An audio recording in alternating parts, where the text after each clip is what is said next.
when somebody's eyes are lit up and they're talking about my son, my daughter, my husband is going tonight and we're doing this thing. Awesome. Tell me about that. Don't dig right. And some people just jump right into their product or right into the workflow, and that's not being human. So that's how I look at it. The wave of the future is being human. It's not you show up, I barely look at you, I'm gonna take notes, I'll tell you how this should go, and then let's close the deal or not, right? You're advocating so heavily for the human touch, and I love that.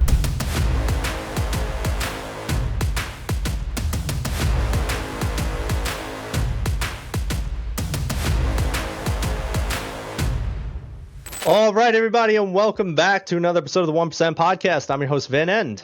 And I'm Shane. And today we got my man, Frank Bastone here, and he is an absolute phenomenon. Frank, welcome to the show. Guys, thank you so much for having me. So, Frank, we met at a really interesting, I'm going to call it interesting, CEO dinner event in Manhattan with some of the best food I've ever had. And some of the most interesting conversations I've ever had, and you were one of them. So I absolutely knew you had to be on the show. So without further ado, Frank, can you please introduce yourself to our audience, tell them who you are, what you're up to, and what you're building? Awesome. So my name is Frank Bastone, and I have been a fractional CRO for companies for the better part of 20 years now. And I work with companies that get early stage funding, raise seed money, Series A, Series B, and my clients are the companies directly. And also I work with some private equity groups that when they fund a company, I come in as the fractional sales leader. And I've been doing that for, like I said, about 20 years. And then besides that, I've been in AI for the last 3 years and founded an AI company to complement and work alongside my clients. And what I found in the world of AI, it's very foggy and hard to understand. So I found a great partner, Jake, my partner, Agentic Brain, which is the company that I founded for AI. And he built me some amazing AI agents, and we rolled that into some of my previous clients, some of my current clients, and now we're rolling it out as a product. So my website is franktalk.com, and the other product and the other website is agenticbrain.com. So why did you decide to get into this industry? What's a little bit, you said you were doing some great CRO work. You know, what even led into that? What's a little bit more of your story? Who is the man here? Oh, the man. Well, I had a tremendous opportunity to work in sales in New York City in the early 2000s, and I actually started in fitness. I worked at Equinox Fitness when it had 16 clubs. Wow. So it was amazing. They had just sold from the original owners to a private group. And it was a really amazing time in New York, 2003-ish. And I was introduced to professional selling in New York City. And it was amazing. I saw people that were partners at law firms and who were very successful and who were high-level executives coming in. And I love people. So I started selling gym memberships, and I did really well. And I had just lost 100 pounds because I got into fitness, and it was pretty amazing to have that fitness journey. And then when I was there, I started selling 30, 40, 50, and even 70% more every month than some other people. So leadership noticed. They asked if I could train some other people. And I got to training some other people that worked with me and help coach them up. And eventually from there, it's been a long time. So this could be 10 hours, but I'll skip ahead. So I went into management at Equinox. Then I was recruited by New York Health and Racquet Club, which is a gym in New York City owned by a very wealthy and prominent family. And they owned their gyms. They owned the property and the gyms. And I was given the unique opportunity to run that gym and run corporate sales and sort of help corporate sales. So I was working with some of the top companies in the world. So we closed Google, PricewaterhouseCoopers, Lehman Brothers, and it was amazing to be able to work with these guys on a business-to-business level. And then from there, at about 29 years old, I started working with some of the clients that I was bringing in and coaching their salespeople as a little side hobby. And I ran into an opportunity to train a sales team and sort of went on my own at about 30 years old and started what I do now. So there's more and more, but that's kind of the gist of it. I love it, man. And I'm always so interested. I think sales is phenomenal because it's something that I don't understand. And I know that it's so important. And I know that if if you had to learn one thing, it's always you should learn sales, right? Because as long as you know sales, you can pretty much do anything in this world. I'm curious for people who might be listening that maybe need to up their sales game. What's maybe a cool, quick tip you could give, some sort of a strategy or a perspective that might help people up their sales game? Don't be transactional. Mm. So many salespeople are transactional, and they're really looking. A lot of times they call it commission breath, or when a salesperson's talking to you, they're so interested to drive to a deal, they're not interested in the person. And I was always given an amazing gift to be interested in people. So when people came into Equinox, I learned about their families. I took note of their spouse's name, their dog's name, their situation, because I really liked them. And then they became friends, and my network became really the catalyst to everything that I did. So I would say for salespeople to really be interested in the person and not be transactional, and try to add value first. And so many salespeople do not add value first. They get right into closing. They sort of breeze over the small things, because people are passionate about their families, their hobbies. They're passionate about everything else but the stupid product you sell. So if you can connect with them on a human level, most products at the end of the day are really commodities. I don't care what it is. At the end of the day, a CRM, a gym, a software, their software is better than others. There's gyms better than others. At the end of the day, a treadmill is a treadmill, a software is a software. But relationships, I believe, are really what sell. There are great products in this world, don't get me wrong. But I think at the highest level, you can have any category of product you choose. You can get 20, 30, 100 providers that are amazing, and it becomes kind of a commodity. And I think the relationship is the real difference. And that's why people pay a tremendous amount of money to salespeople. Mm. How does one look to provide value first? Like, what does that actually look like? Is it offering to do something for somebody, or is it really just talking about their family? Like, what have you found is the biggest way to show that or do that? People love talking about themselves. And when you talk to somebody and engage them in an authentic way and try to learn about them, they'll tell you what they want. I mean, first of all, you can infer what they're looking for because of their business that they're in. Maybe they want to meet new clients. Maybe they just opened up a law firm and they want to meet real estate agents, or maybe they just opened up a SaaS company and they want to meet small business owners that have pet grooming shops. Whatever it is, they'll talk to you and tell you what they want. And you can also say, what are you looking for? What can I do for you? I talk to people all day here. If I run into anybody, can I connect you? I go to probably one event a month all over the country with my clients that I'm a fractional CRO for.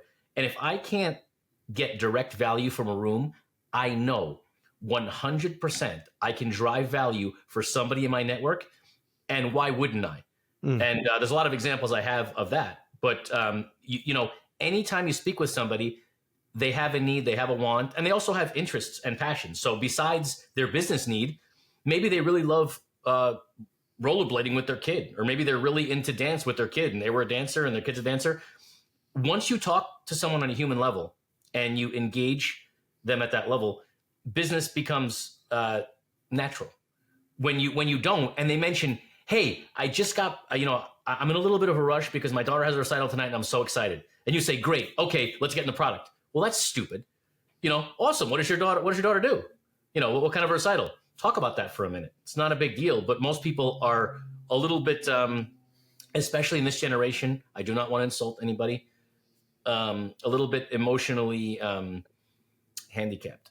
They kind of, their emotional intelligence is stuck in TikTok and Instagram and whatever else. And they don't know how to stop and have a human conversation. When somebody's eyes are lit up and they're talking about my son, my daughter, my husband is going tonight and we're doing this thing. Awesome. Tell me about that. Don't dig right. And some people just jump right into their product or right into the workflow, and that's not being human. So that's how I look at it. The wave of the future is being human. It's not just you show up, I barely look at you, I'm going to take notes, I'll tell you how this should go, and then let's close the deal or not, right? You're advocating so heavily for the human touch, and I love that. It's everything, especially with AI. And I'm a fan of AI. I'm a co-founder of an AI company. But there's certain places where AI is amazing, and there's certain places where AI is pure garbage. So, I'll let Shane take this. Go ahead, Shane. That's your avenue now. We're done with the human part. Well, I wanted to do a quick overview, and then I'll lead it into the AI role here. absolutely, it's about building relationships. People love talking about themselves. It's the number one thing, because a lot of people, especially entrepreneurs and business owners, they're stuck behind screens, especially in today's day and age, so they don't get a chance to. So building that rapport is crucial. It's value. You're not buying a product or a service. You're buying Frank. And sales reps in today's day and age is a very hot commodity because they don't know how to do that. I went to an event last night with the FBI negotiator who wrote Never Split the Difference. Chris Voss. Yep. Chris Voss, thank you. And we were talking a little bit last night, and he told me something that was very interesting about sales reps, because I was telling him the same thing. I said, look, I've gone through 7 sales reps in the last 3 years. What am I doing wrong? And he built the discovery, and we went through it. And it came down to recruitment. And he's like, do you think the top salesmen are on Indeed, on Monster, on Career Builder? He's like, no. He's like, go to an event, build relationship, build rapport, and recruit. If they're working for one of your high-end competitors, then so be it. Nothing hurts with having a beer and coming up to them. And then he said something very interesting, because I asked, well, how? How do you do that? He's like, well, when you go into an elevator and you say, hey, you're so-and-so from so-and-so company, right? He goes, yeah. He's like, I have a huge problem. If I could buy you dinner, or if I could buy you a beer and you could help me solve this problem within 10 minutes, 15 minutes, would you be able to do that for me? I was blown away by that. I've never heard something like that. And he said, you will always get a yes, because one, if they know who you are, they'll just sit down and they want to talk about it. But 2 is like, you're coming to them saying, you might have the solution for me. People love hearing that. It's like, oh, well, sure, well, I can do that. So coming into that, and this is where I really wanted to bring in with AI, because I've also been involved with AI for the last year and a half or so. It's missing that human touch. It's missing that connection. What it does great, but it's following a script. It's asking questions appropriately, and it's not building out that connection. I am worried that this is going to take over, that maybe the human connection is going to subsede for just what's the product, what's the service, how much does it cost, do I want it, yes or no? I'm worried, because our attention spans are like that nowadays. It's not about relationships. It's not about steak dinners and golf courses. To me, it is. That's how I have built my entire company in these last 6 years, is rapport and connection. AI, it is the way of the future. It is a tool. It's an enhancement. It should not be feared. It should be utilized as that. What do you see in regards to sales, or even just the day-to-day generations with utilizing AI? They're very reliant on it, and I understand that, because I'm also becoming more reliant on it. ChatGPT is a great tool. There's a lot of great tools out there. They help me to write emails, and I'm not the best writer still. And there's a lot of things that AI does well, but I feel like when you take AI and you use it in a sales process the wrong way, you really hurt the company. So I have founders come to me all the time and say, hey, I want to use AI, Frank. I'm looking at these 3 products. How are they, how do I use them, whatever else? And the first question I say is, what does your sales team look like today? What does your workflow look like today? What is your lifetime value of your customer? How can AI fit into your company to give your best salespeople more talk time? Because AI should help you be more human. If AI does the background, for example, when we set up workflows at Agentic Brain, we have a few different agentic workflows. One that does pre-call research, pulls your LinkedIn, reads your last 6 months of comments, talks about the values that you talk about on LinkedIn and share, the people you connect with, the events you've been to, and how to approach you, and then takes it all and puts it into a CRM. So that's a shortcut. Now the salesperson just to open up their CRM and see research that would take them 25 minutes, maybe even, longer, depending on how much they read, especially 6 months, it would take you a couple of days. And it sort of brings you up to speed on how to connect with that person, especially a junior salesperson. Then during the call, we have note takers, that we all have those note takers that are going on. We have an agent take that note, take that transcription, write a tailored email based on the workflow, and then also enter that person to the CRM so the salesperson can get on the next call. So what AI is doing is all of the things a great salesperson has to do the 40% of administrative follow-up and research they have to do to have an amazing sales call, it can do that, which would give them more talk time. The better salespeople talking to other customers longer will equal to more sales. But using AI, and when a customer goes, hey, I want to talk to a person, and you throw an AI chatbot at them, it's an insult and a smack in the face. So that's my feedback on those things. I was actually just visualizing that, even just the LinkedIn piece. I think the automatic sequence of going to a CRM, updating notes, transitioning to an email is phenomenal. I think that's great. And it definitely alleviates time out of the day. But that biggest piece right there of just taking the last 6 months, 6 weeks, whatever the case may be, of comments from LinkedIn, imagine how off guard that would throw me into a sales call by saying, hey, I saw that you've been following this, and I've actually been really super interested in that. Talk about the ultimate icebreaker. Like when I'm on a sales call and I know that I'm about to be presented, I'm stonewall. I'm like, okay, what do you got? I don't have time for this. I'm writing it down, get to the point, right? Because I've been through a million of them. But if someone did that to me, and I actually wrote these comments down, and somebody's like almost been stalking me and did that kind of research, that's what I'm saying. I don't feel like you understand how crazy lucrative that really is. That's genius. Yeah. Well, Jen, I could take it a step further, and I can even do a screen share of a research report we have. I'm not sure if I want to share it, so maybe we can take it out. No, don't share it here. Make people come and find you to get the good stuff, really good stuff. We can visualize, yeah. So we can so great. We can visualize. So the idea being, I get so deep with people. I understand if they, and I get a little deeper than some people get, but I understand if you're a religious person or an atheist, if you're from the South or from the North, if you're a Democrat or Republican, if your wife is the same, what tax bracket you're in, do you have kids? How old are the kids? Are you involved in sports with the kids? I know all this before we talk. I mean, I'm in for a conversation after this. So cool. Look at that. You definitely sold me. But see, now we're talking about something like, I don't want to talk too much about this, but I think it's very, very important to bring up. I came up with learning from Sam Ovens, and Sam Ovens is one of the greats as far as building the relationship, building the discovery. Forget about the rest. The discovery is all you need, right? It's where are you now? Where do you want to be? Is it acceptable to be where you're currently at? No. Okay. How are you going to get there? How are you going to get there without the model that I'm presenting to you? Oh, so there isn't a process that you see. So this is the no-brainer then. That's it. The whole sales call is discovery. It's rapport. It's them visualizing that they need you here. Okay. So that has been played out for 30 plus years, right?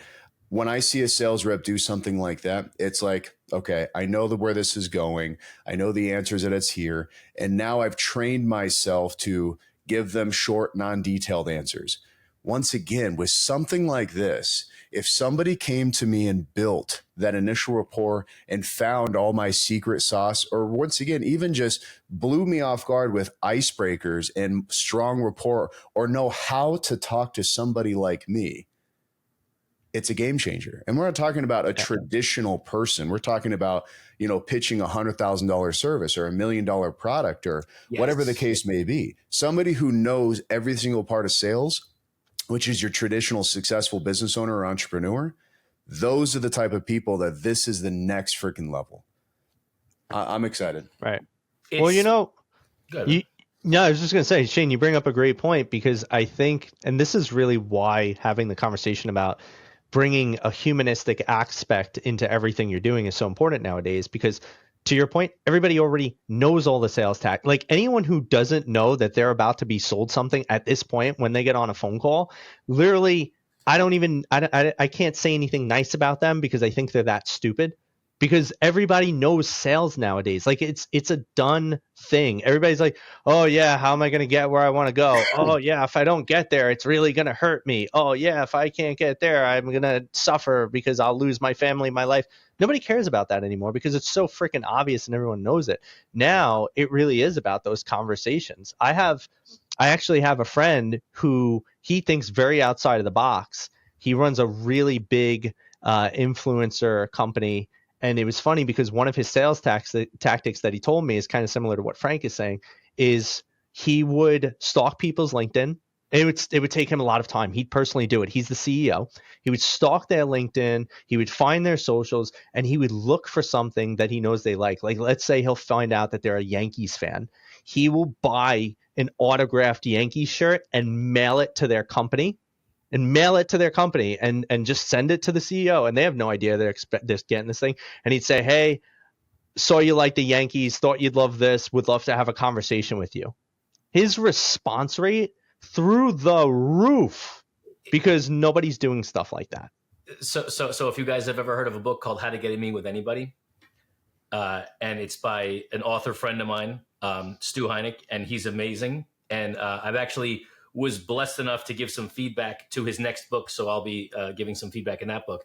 Nice. And it's all about contact marketing. And that's what you're talking about. When you can give people unique gifts that just blow them away. For example, and I'll give you an example. I won't say pretty high profile person, but I did some research on them. They were having a baby. Their wife was very out there on social media. They were not. Green Bay Packers fans, right? All these interesting signals. So I got a Green Bay Packers onesie. I got all this Green Bay Packers stuff. I sent it right to his house. And he called me up and he said, Mr. Bastone, I want to thank you for what you sent me. He said, my wife said, thank you. Are you a stalker? What's going on? And in the card, I wrote, I'd like to speak with you, whatever. And I said, no, look, I think there's a unique opportunity that you have with this particular product, and I'd love to speak with you. And if not, completely understand, congratulations on the baby. He said, can I meet you in an hour? And he tried to hire me a half an hour later. So it was pretty amazing, but that's the whole point. The whole point is, if you can connect with someone on a human level, my clients, I text them, what's up, dude? Like a CEO. And he's like, what's up, Frank? How's it going? And when I get a referral, the referral's like, Frank, let's go have some beers. I'm bringing 3 CEOs. They got to work with you. And it's not a proposal. It's not this, it's not that. It's this is what I do. This is how I do it. These are my fees. All right, Frank, let's get going. Come to my office.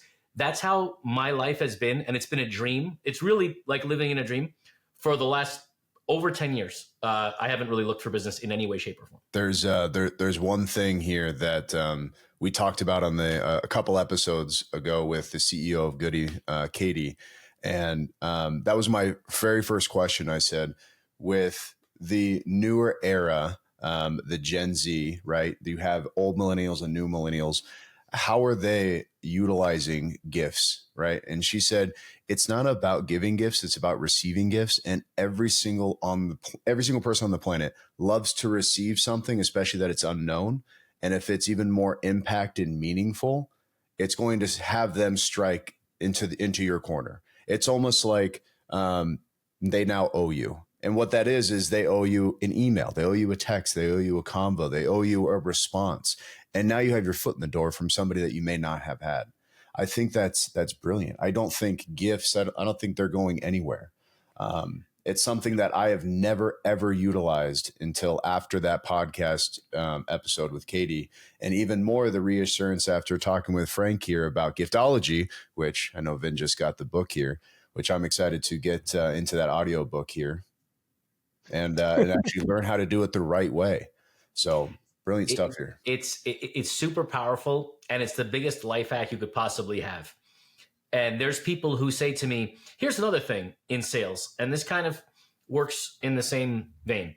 When salespeople say, Frank, we're so tired of making cold calls. The team's burnt out. I don't know what to do. It's not working. I say, how many customers do you have? Oh, we have 400 customers. Don't call anybody new. Hang up your phones and call all your customers. Ask them why they like you. Ask them how they're doing. Talk to them about the product. And then go into a very natural conversation about asking if you like the product, ask for referrals. No phone calls, no outbound phone calls, just calling your clients for a week generated more sales than 4 weeks of cold calling. So guys, it is a tremendous, and what I do when I come into a company in sales leadership, how many customers do we have? How frequently do we connect with these customers? Are our salespeople connected with the customers, and do we have a methodology for that? If you do not, you are missing the boat and you're wasting your time. And sales guys, I banged 120 calls today. I got, 6 people to answer. There's a place for cold calling, and it doesn't not work. It works. But relationships trump that every day of the week. I could never cold call and say, hey, I'm a fractional CRO. I want to charge you this much money to run your sales team, and I'm so great. I would never do it. It's cheesy and disgusting, and it doesn't make any sense. So I think that that's a big thing that companies don't do. They should do. It's I'm glad you brought that up, because one of the biggest things that I think people don't understand about getting referrals is it's not necessarily always about asking about the referral. It's about, one, putting yourself back to being top of mind in that person's, thought process. And number two, what you said before is talking about value. So many times people will say, hey, do you like the product? Oh yeah, it's great. Yeah, awesome. Well, listen, we're looking for some new clients. Like, who gives a shit that you're looking for some new clients?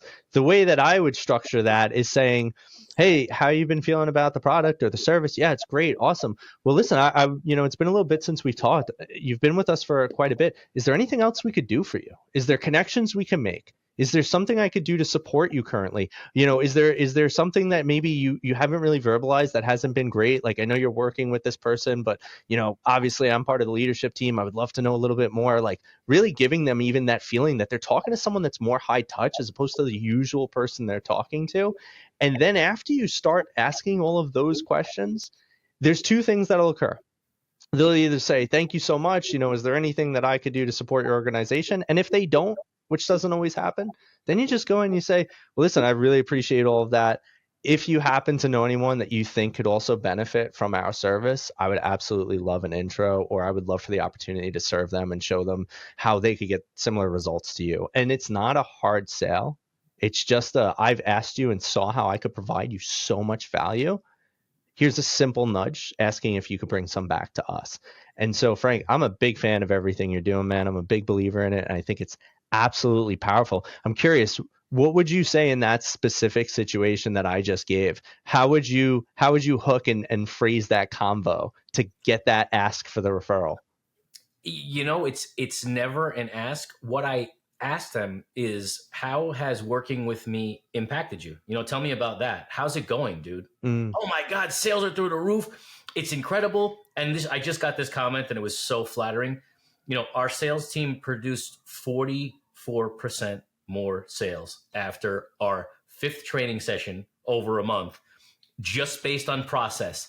And because we have AI and because AI is listening, we've highlighted the changes in terminology they've used and the approaches they've used to control the conversation in the beginning, to add value. And we've highlighted the closed sales. So we've been able to look at the sales that got closed and then go back to those closed sales and find the things that we spoke about in the trainings. And he's like, I'm blown away. I've never seen anything like it. And I said, oh, dude, thank you so much. I really appreciate it. It makes me so happy.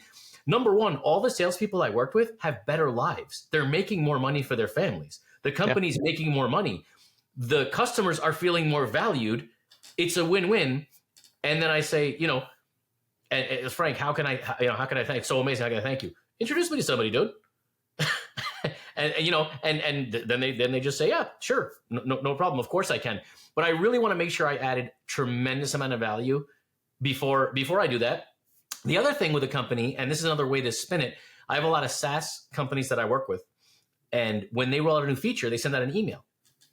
Roll out a new feature. Now, listen, depending on how big your company is and how many customers you have, this may vary. But companies that are not so tremendous, when they roll out a new feature, have your sales guys call and talk to the people. Hey, Shane, you're a valued customer of ours. We rolled out this crazy new feature. If you got 10, 15 minutes, I want to show it to you and just see how your experience is. And you know what? They'll talk. They show them the feature. They thank them. How's your experience? Oh, it's really great. We love it, man. We've onboarded. If you know anybody else in your industry who might want to have the same benefits, I'd love an intro. Pure value. That's the way to do it. Because when people speak to you and they're impressed and you ask them very lightly, would love an intro if somebody else could benefit from this, after you've demonstrated that value, it's amazing. And back to gifting for a second, and this is from a lot of it is from Giftology, and there's a few twists here. But when you give a gift, you can also think about it as impressions. And he talks about this in the book. So when you put an ad out, you have impressions. How many times someone looked at the ad, your metrics. When you give a gift, you have impressions. So Shane, if you're a beer drinker and that's your thing, and I buy you a beer club for a year, and every month you get a 6-pack from around the world, every single month when you get that gift from me, you're thinking of me every single month. How incredible is that? I've done this so many times with cigars, with whiskey, with different products that are, that really lean toward that model. And 6 months from now, I get a text, Frank, I love this particular beer. I got whatever, and I forgot it even happened. And it's impressions per gift. So if you have a strategy that you think about deeply, and you create a gifting strategy and program for your company, and then do a training with your people on valuing your customers, you will make more money. I can't say it enough. There's nothing I believe more than what I just said. Yes, it is true. Where was this damn podcast yesterday before I bought all those darn gifts for my customers? The crazy thing about this, I've been doing sales for 25 years now, close to it. And I love the fact of being so open-minded and learning new fucking things every single day.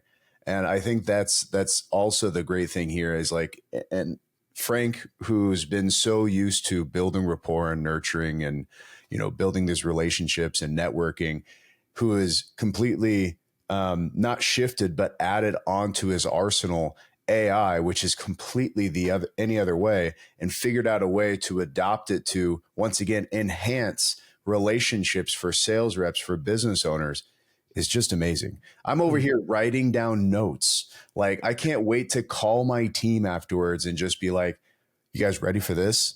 And just completely just lay it on him here. So I just wanted to, to thank you for this. I can't wait to order Giftology on my Audible. And I can't wait to call my team right after this as well. More of just comments here. Just thank you. Yeah. Hey, first of all, thank you so much.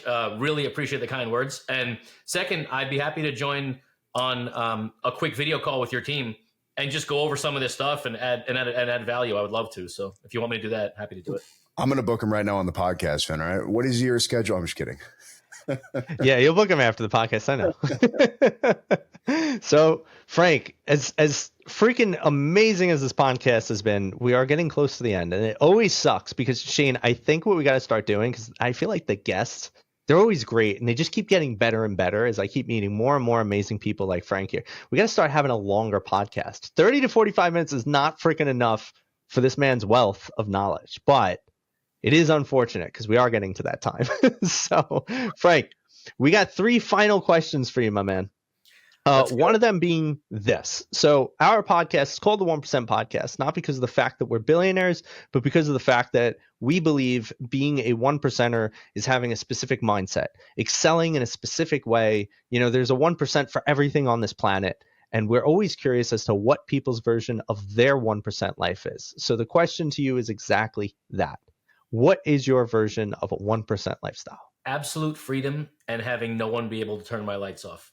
What I've always wanted and what I thought about many times, and I know executives, and there's actually a quick story that kind of goes with this. So when I was in New York City working, there was a lot of executives who used to take the train, and I took the train in from the Bronx into Manhattan. And I saw an executive, all these guys worked for Morgan Stanley and JP Morgan and all these different places and these big fancy jobs, and they were partners at law firms. And one guy with gray hair with a suitcase, the train was late, and he was running to work.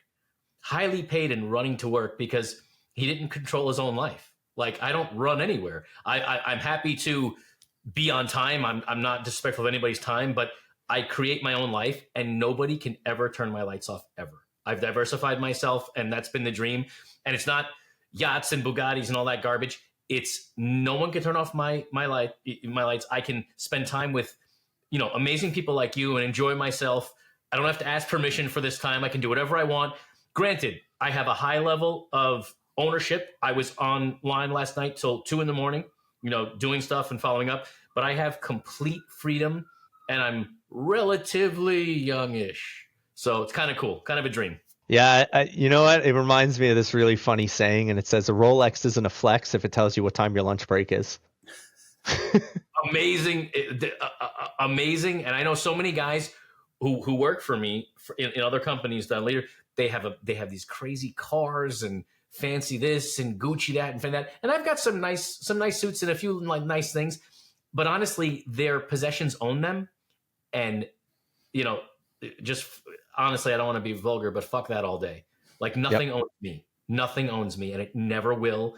And it's taken me some time to build that, but I have an amazing partner at Agentic Brain. We have a great, staff of guys who I get to give opportunity to, and my life's really awesome. I love every day. So that's 1% for me. I love it, man. I love it. Time's the most valuable commodity that we have on this planet. It's who we get to, how we want to spend it and who we get to spend it with. That's mine as well. I love that. Frank, number 2. I mean, you've already given so much of it. I don't know if this is a repetitive question at this point, but what is the best piece of advice you've ever received? There's so much. And one of the things that I always come back to is assume good intentions. Whenever I deal with anybody in the world, you deal with a lot of different people, and you deal with people that have a lot of stressful relationships, and people project things onto people. So if someone doesn't get back to you, if someone, kind of gives you the cold shoulder, if you're reaching out to a client, it's not the right time. I used to, when I was younger, project, why don't they want it? What's going on? Maybe they, and as I've gotten a little bit older, I always assume good intentions. Vin and Shane are really busy. They didn't get back to, I emailed them, I sent them a nice thing. They didn't get back to me. I sent them a gift. No one ever got back to me. Amazing. He probably is super busy. I'm sure he liked it. And for your mind, it's such an amazing freedom to always assume good intentions. We had some of the management of a private equity firm come down and deal with some of the sales guys years ago. And the sales guys would look at them and they come to me and say, Frank, when this guy was walking by, he didn't smile at me. And I said, what do you think? You're the center of his life? Like, and is this one mad at me, or is the manager this, and people go into a room. Oh, this person, I said hello and they snubbed me. And you can spend your entire life inside your head thinking the world's against you, or you can have ultimate forgiveness and say, the guy probably had a shitty day. His kid is probably sick from school. I'm sure he's good, and move on. And it might sound small, but it's such a mindset hack. People don't realize that they're so stuck in survival state because the thinking the worst of people and circumstances is a direct response to your scarcity, your survival, your lack of safety, security, and trust that you've been able to build. And so we go there. I live exactly like you do. I always think there's always the best answers behind everything. And listen, occasionally, sometimes I get a little stressed and I start thinking, screw this or whatever, but that's normal, right? You want to live in that beautiful state more often than not. It really starts with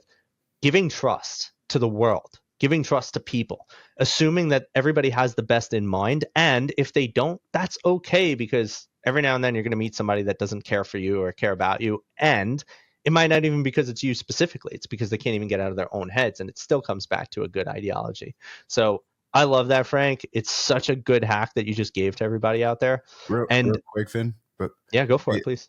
Assuming good intentions, does that apply when my wife can't decide where to go for dinner? I'm just like, yes, she's got great intentions. It does, because I've been in the same place many a time, and I'm starving, and I've been fasting all day, and I just did jump rope, and I had a boxing session, and I'm trying to get lean for summer, and I'm like, let's go eat. It's like, I don't know what to eat. Well, there's 15 restaurants that we go to all the time. Just pick one. And then you get there and they're looking at the menu like it's Chinese. So yes, it does, especially when you're fasted, Shane. That's where you start creating a tool to get around that. You have to have a hat or a jar with a bunch of restaurants in your area for whenever she doesn't know, and you say, go to the jar. Oh, you don't know where to go? Okay, cool. Pull one out of the jar. We're going here. Boom. There you go. I already know what my wife's going to say. I don't want to eat there tonight. Yeah, I'm not feeling that tonight. I know, but let's pull it again. No, too bad. That's how the jar works. and then by the time you get to the steakhouse, you are ready to break a cow's neck and eat it. Yeah. And it's like, this is survival. Yeah. This is not even eating. And I totally get it. And maybe we can edit this part out or not. But yeah, might get in trouble. But the point is, No, we're good. we're keeping this. We're keeping it in. Screw it. I'll get Keeping it. We're all in trouble. Go ahead. My wife watches every episode too, so this is gonna be funny. Yeah, she's gonna get the jar. I guarantee it. That guy Frank is the worst. You're gonna say the opposite. You said the best. I love it. Frank, last question. And it should be the question on everyone's mind. How can people find you, get in touch with you, and do more with you? Awesome. You can find me on LinkedIn. FrankBastone.com goes to my website. FrankTalk.com is my website, and AgenticBrain.com is my other website. So certainly can find me there. And I am Frank at FrankTalk.com. So that's not rough. It's pretty easy. I love it. Frank, this has been such an amazing episode. I wish we could have you here for probably another 2 hours just to get a little bit deeper. But as our time comes to an end, I just want to give you a very heartfelt thank you so much for being here, sharing your wisdom and your knowledge with us and our audience. And I'm really looking forward to continuing to do more with you and building that relationship as well. So guys, there you have it. You heard from one of the best in the world. I will say that and proclaim it here. You have to go check out what he's doing. Go find him. Go hire this man. If you're not already sold, call me. I'll sell you for him. But as always, thank you so much for tuning in to another episode of the 1% Podcast. Like, share, follow, subscribe, comment. Let us know what you thought of the show. And tune in next time. I'm your host, Vin End. And I'm Shane. And that was Frank, everybody. See ya. Bye, guys. You guys are the best. Bye, guys.